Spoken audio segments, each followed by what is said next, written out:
All right, what up, y'all? It's Metaphor, back for more. They keep raw, representing everyone's you and I verse. I'm saying we gonna jam out real fast and get this joint going. You feel me? And all that. You feel me? Moon in Taurus, Sun in Gemini, stabilizing an ideal. Try to ease my corrupted mind with the marijuana. Sent pro-life as God sent. When my eyes could find closed, done open up doors. My mustard seed, it grows on. I'm born. When you die, we look how you synthesize. Define how I stay alive. Survival tactics, governmental gangs. I face factions. My high, bleed the weapon. Never half stepping. Million man march, I'm 1,000,001. The rhyme be the scenery. Shit, I'm high as it get. Gots to supply the broadness. The rhyme be the scenery. Shit, I'm high as it get. Gots to supply the broadness. Hey yo!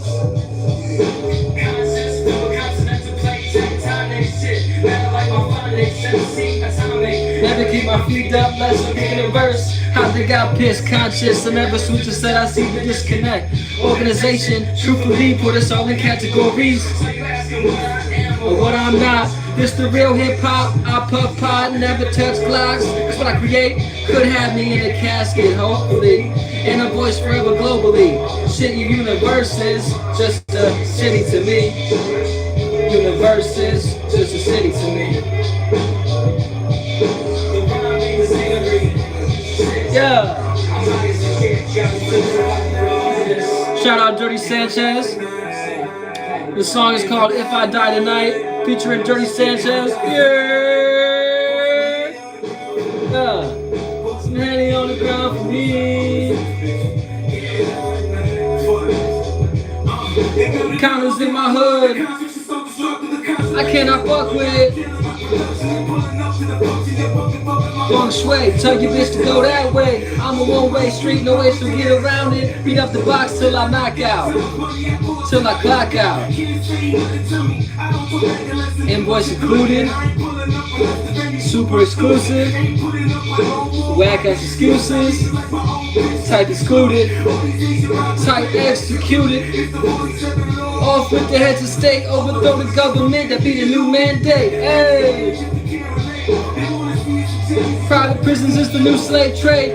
Free my son till they free my son. Free Mason. Free my sons. Can't breathe. And Biggie told me it was all a dream. Hey yo. If I die tonight. If I die tonight. If I die tonight. Hey yo. Drop off the mic and you're meant to the titanium steel, sharp and steel. And you know my steez up. I sent the races to the killing fields. Johnny trained them. Johnny dangerous, the conscious, can't contain them. Love is by cannot face. No long point as a laser beam through your steel. In the flash, fuck the mask off, it to save all. I can't believe today was a good day. Disbelievers, they're telling me I'm not gifted. In a few years, gonna be stealing my style, shoplifting, incandescent, true MC. I really rep this. All mortalized, see through perception. The AK, my breath and words, create this intervention. And now, that's defiance of the first step. You in the first step. Hold up, check. Can they grasp that? Can they grasp that? Yeah. See the stress. The rhyme be the scenery. Yeah. I'm messing with my dance. Woo! Sue, sue, sue, sue, sue, sue, sue, sue, sue, sue, sue, sue. But yeah, alright, getting into it. Moon in Taurus, Sun in Gemini, stabilizing an ideal, right? So keep in mind, at this point in time, we got the moon conjunct in Uranus. Uranus is that lightning-like change and things like that. I'm in your country, you dig? Whatever country you in, I'm worldwide, you feel me? Yeah, to answer your question. But yeah, moon conjunct in Uranus, like I say, is that unexpected change. So essentially, we're going to be feeling comfortable having something unexpected or being rebelling and opposing against something. Based on, to have something to rebel and oppose against, there has to be something to to rebel and oppose. One has to have something to rebel and oppose against. So essentially that's what's going down at this point in time. So like we're kind of being changing to the stabilization or stabilizing ways to stabilize this change. Pardon me, I said stabilize twice. So essentially, we're working on this extreme change or this lightning like change that's happening. We're trying to stabilize that. And keep in mind, Taurus is value.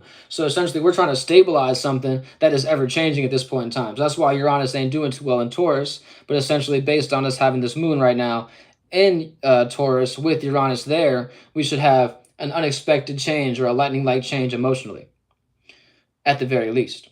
And keep in mind, we have the moon sextile in Saturn and also Neptune. So Saturn is restriction and building and things like that. And Neptune is dreams, illusions, and nightmares.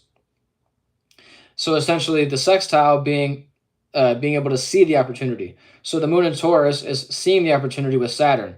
So essentially, the stabilization of our emotions will then, in turn, see the opportunity to build, essentially, with the Pisces energy. So essentially, we're able to build on our dream based on us accumulating values and building on that. And then also with Neptune being there, we're able to stabilize a dream at this point in time, seeing the opportunity to stabilize one's dream or illusion, which is the moon sextile Neptune.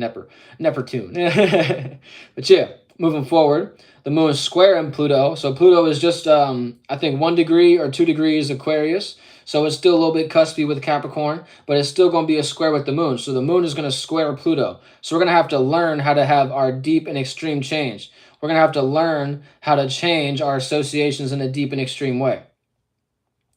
And then moving forward, the moon trining Lilith. So the trine is being able to create an opportunity. So essentially, the moon in Taurus is creating the opportunity with Lilith in Virgo to see the most, to create the most embarrassing moment for oneself or darkest moment. So essentially, based on what we're building on emotionally, then in turn, we're seeing the darkest moments of that based on Lilith. So yeah, moving forward, I got me an important message, y'all. 1 second.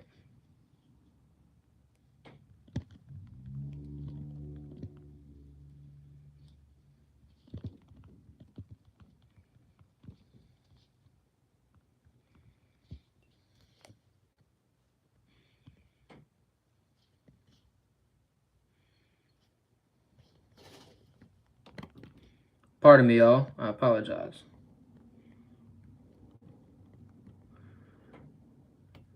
All right. Thank y'all for sticking with me. You know what I'm saying? I had me an important text. You know what I'm saying? Things like that. But yeah, moving forward, like I say, having the trine and Lilith, moon trine and Lilith, so we're feeling comfortable creating our darkest moment or most embarrassing moment. So essentially, you have to be feeling comfortable with building on one's own value. So essentially, if you value your emotions, you're then in turn going to have someone see you in a certain light that is dark and things like that. So essentially, Lilith in Virgo is seeing the darkest moment of the details or the routine and pattern or health. So essentially, maybe the way that you're valuing things, it may be an unhealthy routine and pattern.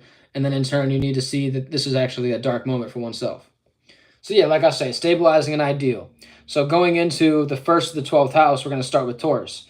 So Taurus is obviously having the moon in the first house. They're feeling the personal affairs of stabilization. Either they feel as on the higher octave, they're a stable individual, they're unstable. So it's pretty much simple as that for the Taurus. Do you have circumstances, situations that you can stabilize things, and do you have the monetary value, or do you have the value for oneself to then in turn be on the higher octave, essentially? So essentially, you can stabilize your personal life and things like that. If you're on the higher octave, if your personal life is unstable, you're on the lower octave. Then Aries, having Taurus in the second house, is about the values of a person, place, thing, or idea. So essentially, you either value the people, places, and things that you're around, or you don't value them and things like that, and you're on the lower octave. So to get on the higher octave, you need to find a way to value things and actually find places to value or things to value or ideas that you want to value and things like that. So with this being said, the Aries is having their second house, like I say, values being stabilized. Either you feel stable and you can stabilize your values and things like the values that you have are stable, or you have unstable values and things like that, and you're kind of all over the place.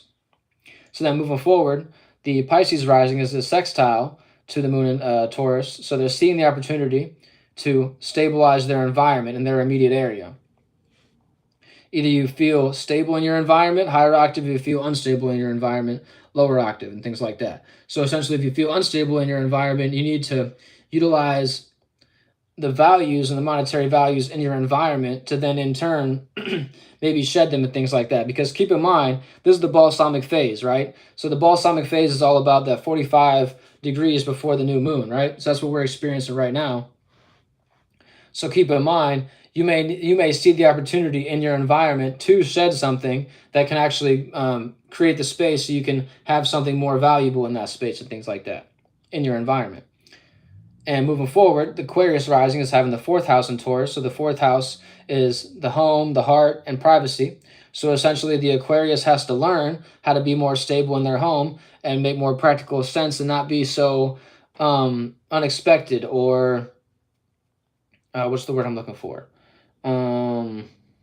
Yeah, being unpredictable and things like that. You want to kind of learn to be more practical and predictable at this point in time based on your home and things close to your heart. So essentially, you want to make practical sense and be logical to feel stable in your home at this point in time. And the Aquarius don't really have a problem with that, but they do happen to be the scientists and they always want to try something new out. So essentially, utilize what works at this point in time. Taurus is the work sign. So now moving forward, Capricorn rising is the having a trine to the Taurus energy. So essentially, they're feeling comfortable with their expression on the higher octave. They feel uncomfortable expressing themselves on the lower octave. So essentially, if the Capricorn hasn't been making much personal sense, then essentially they will feel uncomfortable expressing oneself and expressing these values. Or if you're on the higher octave, you feel comfortable expressing your value systems and things like that. It's a trine, so you're creating the opportunity to express one's value systems or feel comfortable in one's values and the expression of those values. And then moving forward, Sagittarius is having the sixth house being in Taurus. So it's in conjunction of misunderstanding, 150-degree angle. The Sagittarius misunderstands that they actually have to have a routine and pattern and actually make practical sense about their routine and pattern and be logical about it. So essentially, do you value your routine and pattern to the point that it actually brings value to oneself? Or do you value one's health so then in turn you have this stable way of going about your life and things like that, and you feel stable in your health? So it's either you feel stable in your routine and pattern and it's beneficial, or you feel unstable in your routine and pattern. And essentially, based on this being in the sixth house, you may be looking for a new job at this point in time. You may be switching the routine and pattern of things like that. So for example, you may be stabilizing the morning time and be more active in the morning time than the evening time and things like that. And that might be the circumstance situation you're going through at this point in time. So keep in mind, the sixth house is also work. So moving forward, essentially the Sagittarius, like I say, on the higher octave feels comfortable with their routine and pattern. They feel uncomfortable with their routine and pattern on the lower octave. And you need to maybe shed certain aspects of that routine to then in turn create space for the other aspects. Moving forward, the Scorpio rising is having the seventh house being a Taurus. So the seventh house in Taurus with the Scorpio is opposition. So it's either you can add on or be opposite, like I say, to this energy essentially and things like that. So on the higher octave, you feel comfortable relating, and on the lower octave, you feel uncomfortable relating. So essentially, if you want to relate to things, just be more practical and make more sense instead of being emotional. Be more logical and practical instead of emotional and subjective, so to speak.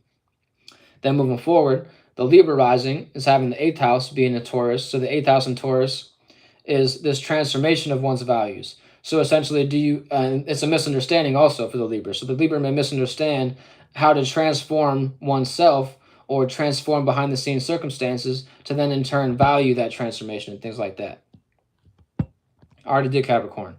Capricorn, like I say, has I'm saying Taurus in the fifth house. You could rewind. Moving forward, Libra rising is having the eighth house. Like I say, the eighth house being in Taurus. So they're misunderstanding their transformation behind the scenes, or how to rebirth oneself, or how to value that rebirth and things like that. On the higher octave, you feel comfortable transforming these values and things like that. Or on the lower octave, you feel uncomfortable transforming or keeping things secret or behind the scenes and things like that.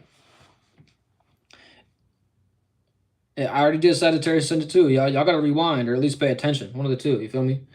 But yeah, moving forward, Virgo rising is having the ninth house being in Taurus. So the ninth house is all about knowledge, wisdom, experience, and morality, and travel in the mind or externally. So essentially, the Virgo is creating the opportunity to travel and to travel for one's value. Essentially, one may value travel at this point in time, or you're creating an opportunity to value one's morality or experience and things like that. So on the higher octave, you feel comfortable with your morality and experiences, or on the lower octave, you feel uncomfortable with your morality and experiences and things like that. So essentially, you need to create the opportunity to travel to a new space within your values if you're on the lower octave, essentially, and things like that, and see a new morality for oneself, or see what you need to shed in that experience and things like that to have a higher octave morality or experience or wisdom, for example. Moving forward, the Leo is having the 10th house being in Taurus. So the 10th house in Taurus is a square. So that this is the 10th house represents status, career, blueprint, and a plan and things like that. So essentially, the Leo has to learn to be more logical and practical and plan and things like that, and be more about their status and be more practical in their career and the blueprint. Essentially, you need to make sure all your ducks are in a row, so to speak, or to make sure you've finished all the prerequisites before you go on to move to the main event and things like that. So essentially, the Leo may have to shed certain aspects of their status to then in turn make room for this new moon and things like that. It's going down. Baldmir Putin. That's a fake name. That's funny though. I like it. You know what I'm saying? It's funny. Moving forward, the Cancer rising is having the 11th house being in Taurus. So essentially the 11th house for the Cancer, like I say, is Taurus. So they're seeing the opportunity to ground their associations and be more stable in their associations. Do you feel comfortable in your associations? Do you feel uncomfortable in your associations and things like that? So essentially, it's simple as this. You need to be around stable individuals that you associate with, or stable public places and things like that. Or you need to create more of a stable public persona and things of that nature. So you're seeing the opportunity to maybe shed a certain association and things like that, or a public place. And last but not least, the Gemini rising is having the 12th house being in Taurus. So like I say, it's the balsamic phase. So essentially for the Gemini, they're pretty much just shedding whatever's necessary and seeing what's going to be on the forefront for this new moon for them and things like that. So essentially, the Taurus in the 12th house for the Gemini is the dreams, illusions, and nightmares and endings. So essentially, do you have a stable dream? Or is this going to be an ending that you can actually stabilize to then transform into something new that you value and things like that? So if you're on the higher octave, you feel stable about your dreams and you feel comfortable with the dream or illusion that you're in, or you feel uncomfortable with the dream illusion that you're in and it's creating a nightmare and things like that. So essentially, maybe you need to have maybe you need to shed something and create an ending in that 12th house to then in turn create space for this new moon and things like that. So yeah, we're just finishing up the full moon phase, I'm saying, and things like that, and we're about to experience the new moon. So make sure you shed whatever is necessary or get rid of whatever's unnecessary before this new moon. So yeah, at this point in time, before we have actually experienced this new moon, make sure you got your mind right and things like that. Essentially, you want to stabilize one's practical thoughts and things like that. It's what's going to get you in the best space for this new moon in Gemini, because the new moon in Gemini is all about seeing both sides of things, but seeing the truth of both sides. Essentially, seeing the divine truth between the two. You know what I'm saying? So there's always going to be three sides to a story: your side, my side, and then the actual truth. You know what I'm saying? What actually took place and things like that. So essentially, you don't want to be too scatterbrained at this point in time. You might want to shed that scatterbrained ideal and things like that, and be more practical and logical and prioritize your focus at this point in time. And essentially, whatever you need to shed to then in turn make space for oneself to then in turn have this new moon accumulate in a positive circumstance.